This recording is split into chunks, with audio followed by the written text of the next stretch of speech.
this video. I really appreciate you being here with me today. Today we got some really exciting stuff to learn. We got the 5 most crucial things that you should know before starting Premiere Pro. These are the things that are gonna get you started, the things that you're gonna need to get your editing going with any projects that you may have. So without further ado, let's just jump right into it because I know how excited me and you both are to learn these new things. All right, let's go. So first thing we're gonna do is we're gonna open up Premiere Pro, which is gonna be right over here for me. So we're gonna open that up. Now that we're on this home screen here, this is going to be where you're going to open up a new project or an existing project. But assuming that this is your first time using Premiere Pro, we're going to go ahead and we're going to click on New Project. So most of the settings that come up here are going to be automated to your computer settings. So for the most part, they're going to be the ones that you probably already need. So you probably won't need to make much changes to this. Okay, so the first thing we're gonna need to do is we're gonna have to name our project. So let's go ahead and name this YouTube video. Okay, so we got that named. So what we're gonna do next is under that, you're gonna see location. If you wanna set this video to be placed in a specific spot, you're gonna go ahead and you're gonna press browse here. And for me, I put my stuff in my personal projects folder. So that's gonna be here in my desktop, and then if you scroll, oh, it's right here. So I'm going to just make a new folder, YouTube video 2, and then we're gonna choose that, and we're gonna just press the choose button here. Whenever we decide to save this project, it's going to be saved to that specific spot. So it's not going to be too difficult to find whenever you need to find it. Now what we're going to do is we're going to go down to the video rendering and playback settings. Now, like I said, for the most part, your computer should automatically set up the setting you need for this. But the one that my computer recommends to me is the Mercury Playback Engine GPU Acceleration Metal version. This is the recommended one. And then there's also the Mercury Playback Engine GPU Acceleration, the OpenCL version. That one is for more powerful computers that have more of a advanced graphics card. For me, I don't need this. So if you're using a MacBook, what I would suggest is just to leave it on the one that it's automatically on, because that's most likely the one that you should be using. I also would highly suggest to not really ever use the engine software only one, this one right here, because I've noticed that it really gives slow playback whenever you play your project back on the timeline. So I recommend not using that. It's just slower, the quality is not as good. So what I'm gonna do is I'm gonna just go ahead and use this one right here. All right, and then the video, audio, and capture, we're not going to get too into. The ones that they're on should be the ones that they should stay on. If they match mine, just leave it exactly how they are, especially if you're on a MacBook. So we're going to go ahead and we're going to leave this also unchecked as well, and we're going to press OK. To import the project, to import the clips that you need, you have 2 options here. So you can either right-click right here where it says Import Media to start, and you can press Import. And whenever you press this, you can find whatever you want to import, and for me, I'm just going to use this unfinished reel clip that I have here that I was working on a couple months back. So we're going to go ahead and press that, and you're going to see that it is dropped into the panel that you selected. So this right here, you can import as many things as you would like. If you want to add 2,500 more things, you can do that, but I would suggest probably having a faster, more stronger computer that is going to be durable enough to process all of that. But point being is you can add any audio files, any sort of pictures, any GIFs, any videos, anything you need right here. Okay, so that is one of the ways that you can import your files, or we could just drag it in there. So personally, I recommend doing this. I think it's faster, but you can do it whatever way you would like to. So this is just what I recommend. Now that that is imported, we're going to go on to the next step here. We are going to want to create a sequence. This is going to be a very important step when it comes to putting your clip onto the timeline. Now you got 2 ways of doing this again. Okay, so the shorter way is going to be by right-clicking the footage that's in your project panel. So you're gonna go ahead and right click here, and you're gonna go down to where it says New Sequence from Clip. This is what I would recommend. So you're gonna go ahead and press that, and you're gonna see that it automatically drops that footage into your timeline right here. Here is your timeline. It's been dropped right there. So that's going to set up the footage on your screen to the same settings that were programmed into your camera. So if you recorded in 4K on your camera, if you want Premiere Pro to automatically work with the footage that you recorded, that you manually set up on your camera, then right-clicking right there and pressing New Sequence from Clip is going to be your best bet. Now, the longer way to do that is going to be by going up here, pressing New, and you're going to go over to Sequence. And you just got all of these settings. I personally don't use this very much. I would rather just right-click and make the New Sequence from Clip. Now that we have our clip dragged onto our timeline, our sequence is matched up to our camera settings, we're gonna go ahead and just go over the things that you see on your screen right now. If your screen looks exactly like mine, or if it doesn't, I'm assuming you're on a different display than I am. You wanna make sure that you're on the learning display right here. So I'm on learning right now. This is the one that I have Premiere Pro automatically start up with whenever I open it. So on our screen here, we're just gonna start right here at the top right, where this dirt bike is. So this window right here is going to be our program window. And this is where you're going to see the footage that you have show up here. So whenever you play this video or whenever you add anything to it, it's basically going to be showing everything that you are doing, everything that you are editing in this program window right here. You can also make this bigger, you can zoom in. Another thing that people don't really talk about that I've noticed is if you press this little key right here, it makes the screen bigger. I remember whenever I first started with Premiere Pro, I was like, okay, how do I make my screen bigger? Because I tried just, like double clicking on it.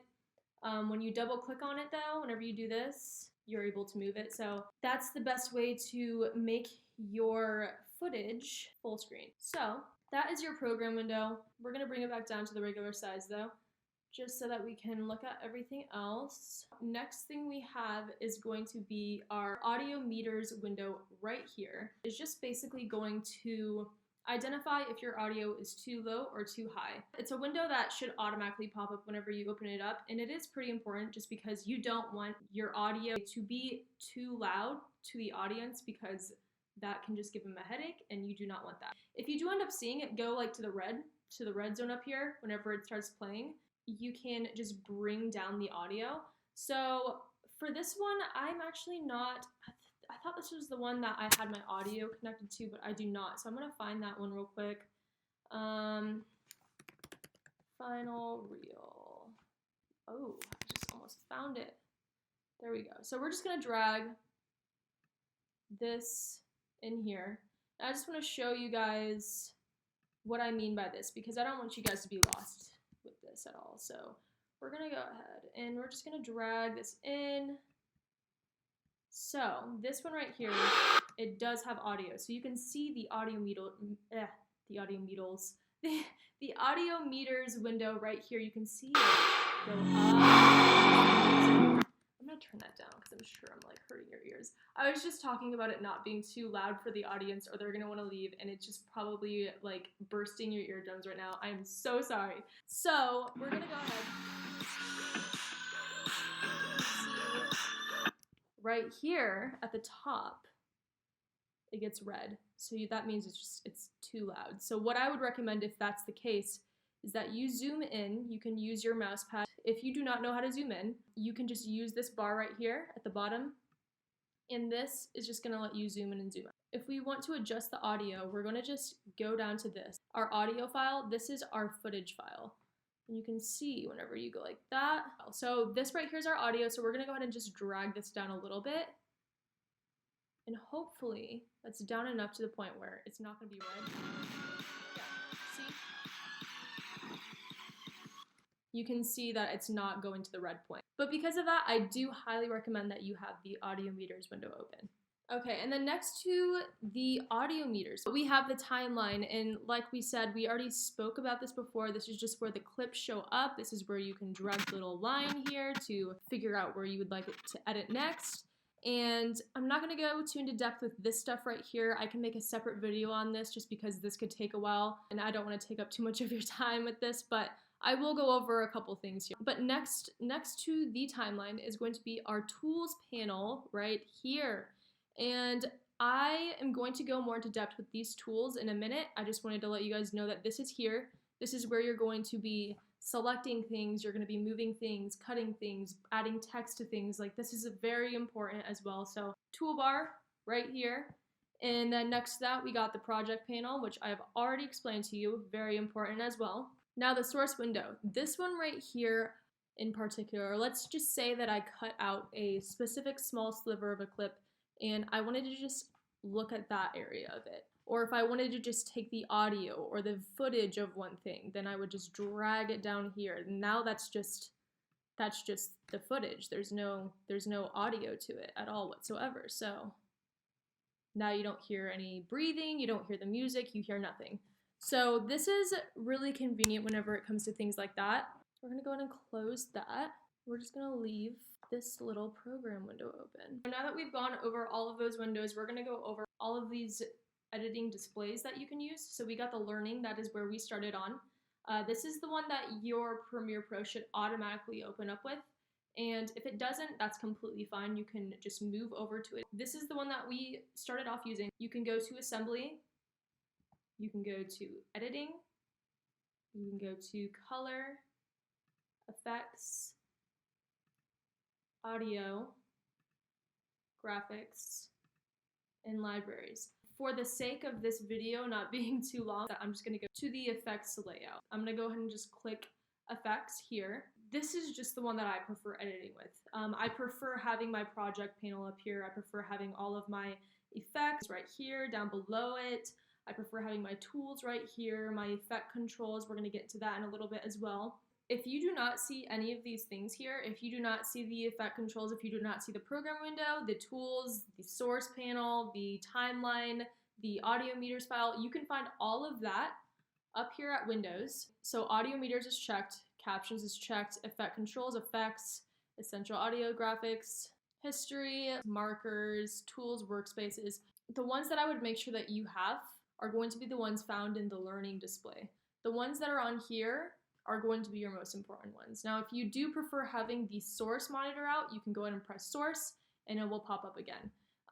Or you can add more things here. You could add the effects here. You could add the history here, the progress, the projects, like anything here. But most of what you will need is in the effects layout. So that's where this one is. So if you guys would like, it wouldn't be a bad idea to explore, to experiment with these things. Just open up as much as you want and just see what you can do with them, because there is a lot that you can do here. Next thing is our tools. I told you we were going to go over these. Our tools in the effects layout are going to be on the far left side here.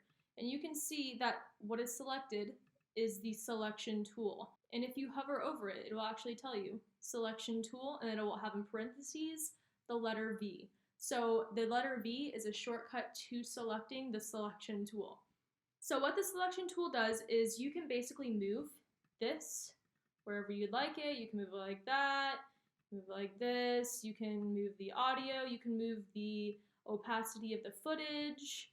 So it's like that instead. Now you can see that it's a little bit dimmer. You're going to use this to drag in your clips, to move clips. Now, there are other tools that are just as important though. So we got the track select forward tool. It's going to allow you to choose anything that is forward of the arrows. I'm just gonna go ahead and cut something, and I'm gonna show you how I just did that in a minute, but I'm just gonna do this real quick. So I'm gonna cut a few places, go back to this select forward tool. And for shortcuts with this, you're gonna go ahead and press A. So what this does is you're going to see, so if I was to press right here, it's selecting everything that is forward, right? But if I wanted to only select these clips, it's going to highlight those, so I'm just moving those. If I wanted to select these two, I'm going to select those and move those forward. If I wanted to select this one, I'm going to select that and move that forward. But what it does is it selects anything that is ahead of those arrows and it's going to move it to the same direction as everything else. I personally use this tool so much if I have a ton of cuts in any sort of footage that I've been editing. It's so convenient. It makes more sense than to just use the selection tool and go like this, and go like this, and go like this, whenever I could just use this and go like that instead. So it's a time saver. What we're going to do next is we are going to look at the Ripple Edit tool. Now this one right here, the shortcut for it is going to be B. And this one, I'm not gonna lie to you guys, I don't really use this one very much. I just feel like there are more convenient ways for me to edit my footage than using this. So what the Ripple tool does is it's going to take the in and out point of that clip and it's gonna let you slide that in and out point to another source without skipping any keyframes, without moving anything. So instead of another clip overlapping another, what this is going to do is it lengthens the clip to make it longer or make it short. So in the end, it makes everything stick together so there are no blank spaces in between. So I will give you a little bit of an example here as to how you could use this tool. So we're gonna go ahead and press B, or we can just select it here. And we're gonna zoom in. Let's just do this. So right here, firstly, let's just go ahead and bring this opacity up again. Let's ripple this one. So what it originally looks like is this. What we're gonna do is we're gonna bring this clip backwards. So we're gonna go ahead and just go back like this. Let's just go like that. So what's going to happen next is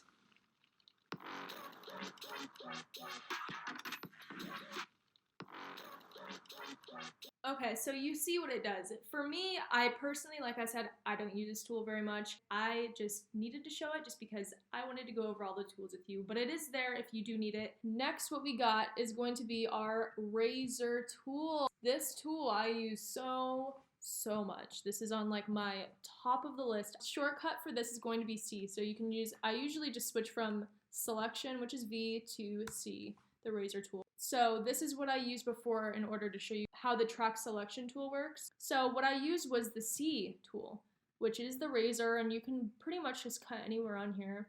Cut here, let's just say I wanted to use this scene or cut it out so it wasn't there anymore and I just pressed delete on my keyboard. And then I'm gonna use the track selection tool and I'm gonna bring these clips backwards and you'll see what it looks like.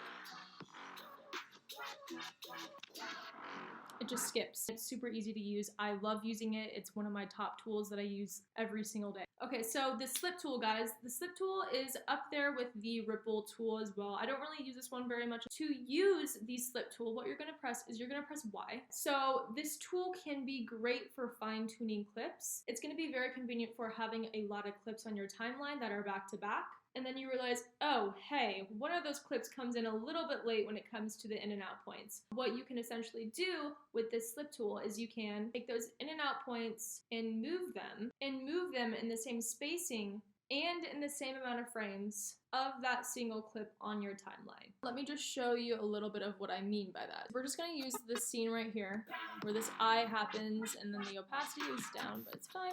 Let's just say that we want to move this backwards more.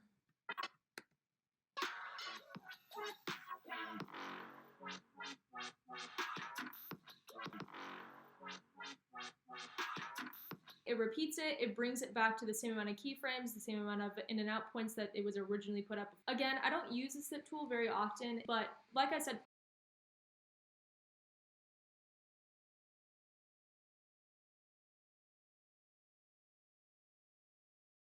this is you can go to your clip here. Let's just say I wanted to gradually lower the opacity of this clip.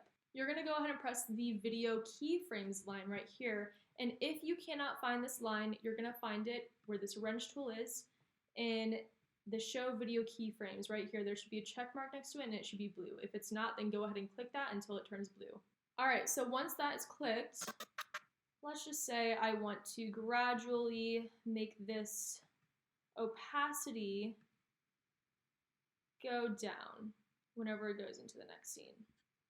So we're gonna go ahead and play that then.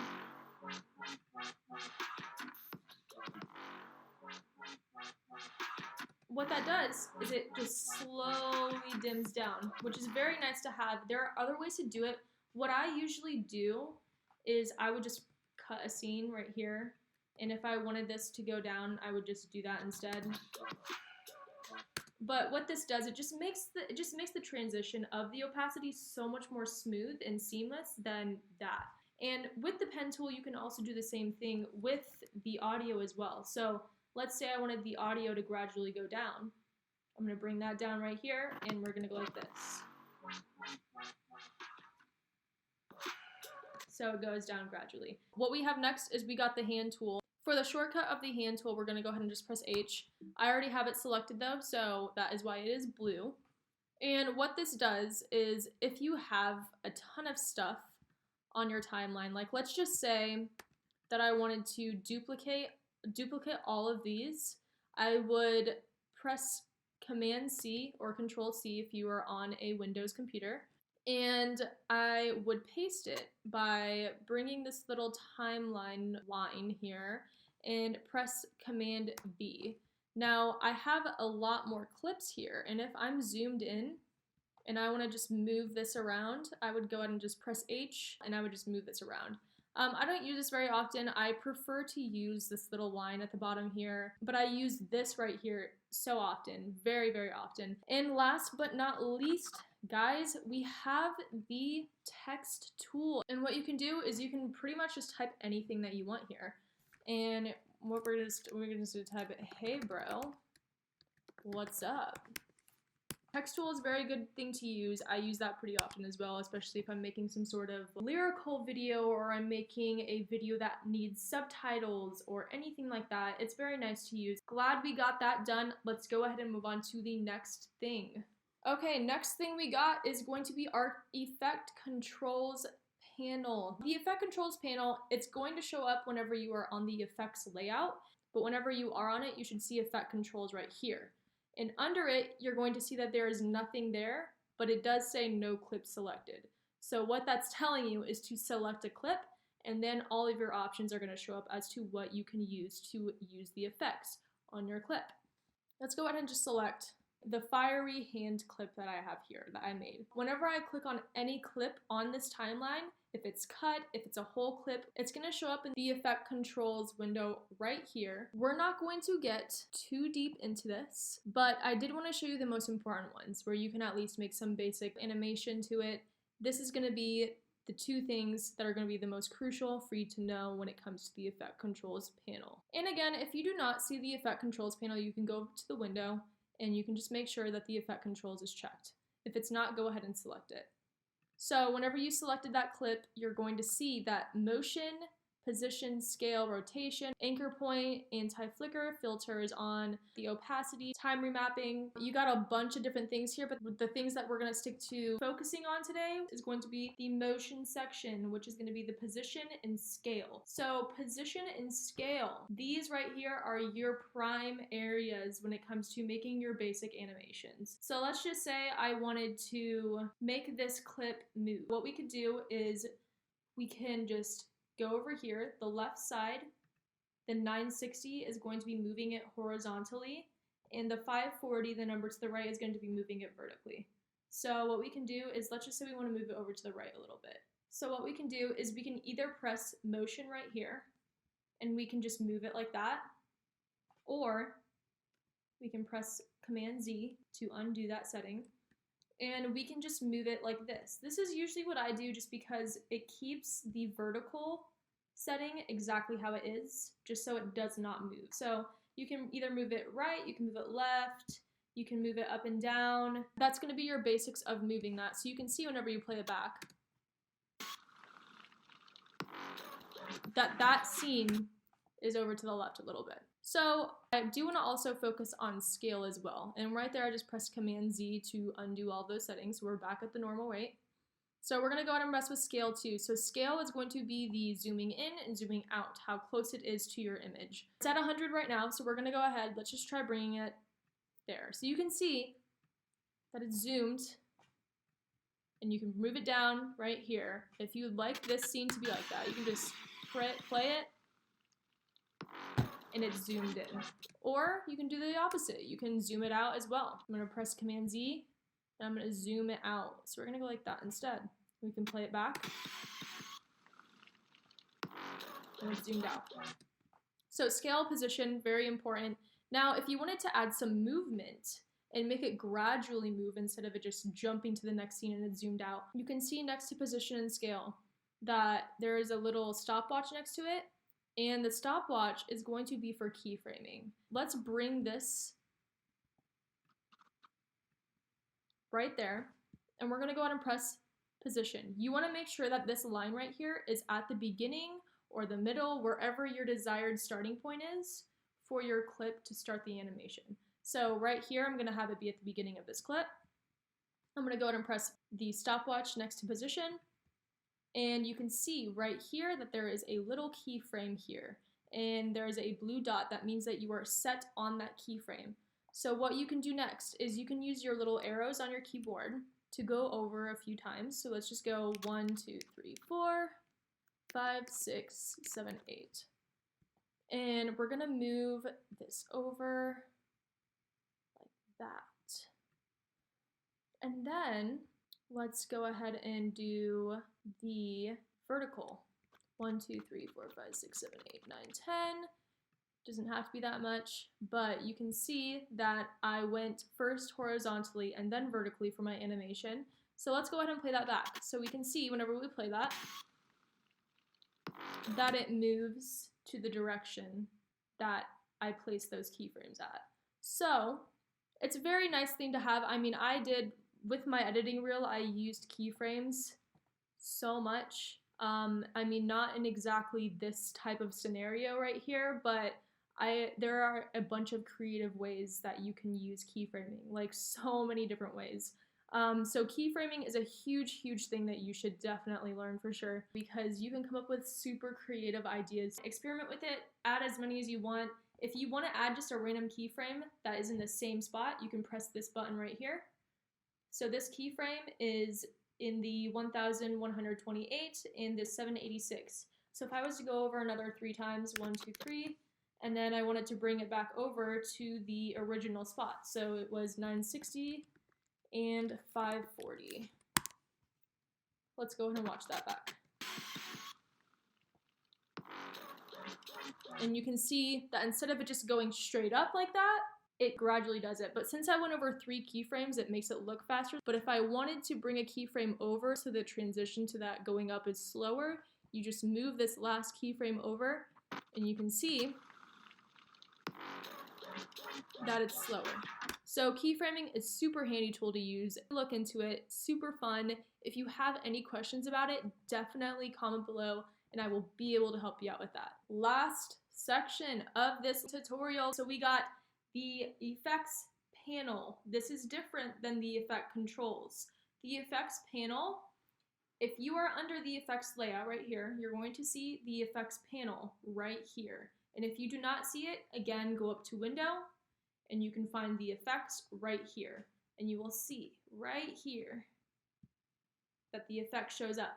And you can search any sort of video effect or audio effect. I'm not going to get into all of the presets, the video transitions. I can go into those in a later video, but we're gonna just stick with the audio effects and the video effects for this one. So with the video effects, you can see so many different things that you can do with this. And this is automatically in Premiere Pro. You don't even need to download any plugins for this. This is just there. What I'm gonna use as an example to show you what you can do here is I'm gonna go to the distort file. All right, let's use Wave Warp. And with Wave Warp, you can see it gives her just a little bit of a funny effect to it. So on your effect controls, because remember, this is effect controls, this is effects panel. The effect controls is where you monitor the motion, use the keyframes. The effects panel is where you drag the effects onto it. So in the effects panel, whenever you drag an effect onto a clip, it's going to show up in the effect controls. And whenever you scroll down, you're going to see your effect that you placed there. And the wave type that it's using is sine. And whenever you play this back, it's showing like a wavy effect to it. You see it there too. So what we're gonna do is we can experiment with this, and we can use, let's try Sawtooth. Let's see what that does. It makes it just a little bit more interesting there. Let's use noise. This is more of a staticky one. And you can also mess with the wave height, the wave width, but you can do whatever you want with this. Like, you can also use keyframing with this as well too. So it's not just limited to the motion and to the scale. You can make animations with mostly any effects that you drag onto this. So if I wanted to make this wave type gradually get staticky, what I could do is I could move this right here, and I could press the keyframe, and then let's just say I want to gradually make it get more staticky. So we're gonna go like that. So what that does, and you can see the static is just, it's there. So you can do some really cool things with this, and definitely mess with the different type of wave types here, because there's like quite a few other ones that you can use. And I'm actually going to be making a video about this, about the wave warp. That should be coming out very soon. So if you guys are interested in learning about what you could do with this type of effect, then keep looking out for my videos, because I will be dropping one soon. So we got our video effect on there. Next, what we're gonna do is we're gonna look at the audio effects, and we're gonna drag one of these onto our clip that we added the video effects to. We're gonna mess with this special effects folder. And in here, you're going to see like a bunch of different ones, but we're gonna go ahead and just use distort, and we're gonna just drag it on here. So you can see whenever you play this, you can hear too. There's like a little staticky sound that's going with the staticky effect on the screen. But what you can do is you can also edit this, and you can make the sounds more loud. You can use their automated effects for this. Let's just try maximum pain. Okay, we're gonna do that. I'm gonna turn it down because this is really loud. I don't want to hurt your ears. That is the type of stuff that you can come up with this. So I encourage you to mess with the special effects folder here, because there's so many options that you can come up with. If you're working with some sort of like meme type of content, you're trying to make it more funny, because you know how it is these days, the louder it is, the funnier it is. So that type of stuff would be very cool for any sort of like meme project that you may have for yourself or your clients. Go through all of these and see what you can do with it, because you can come up with some very creative stuff with it. I'd love to make a video on all of the effects that you can do and what they're used for. Comment below if you would like me to do something like that, and I will definitely do so. I just wanted to keep this as straightforward and informational about the basics that you needed to know about Premiere Pro when you're first getting started off, just because whenever I first started off, I felt so overwhelmed with how much was there, and I felt very intimidated by it, but I did my research, I experimented with it, and these are just the things that I wish I knew whenever I first started out with it. So I hope this was very helpful to you guys. But I appreciate you clicking and watching this video. If you did enjoy it, please give it a thumbs up, because that will help me out a lot. And also consider subscribing, because I plan on posting videos weekly about video editing, Adobe programs such as After Effects, Premiere Pro, and that is gonna be it. I will see everyone next time. Thank you so much for watching. See ya.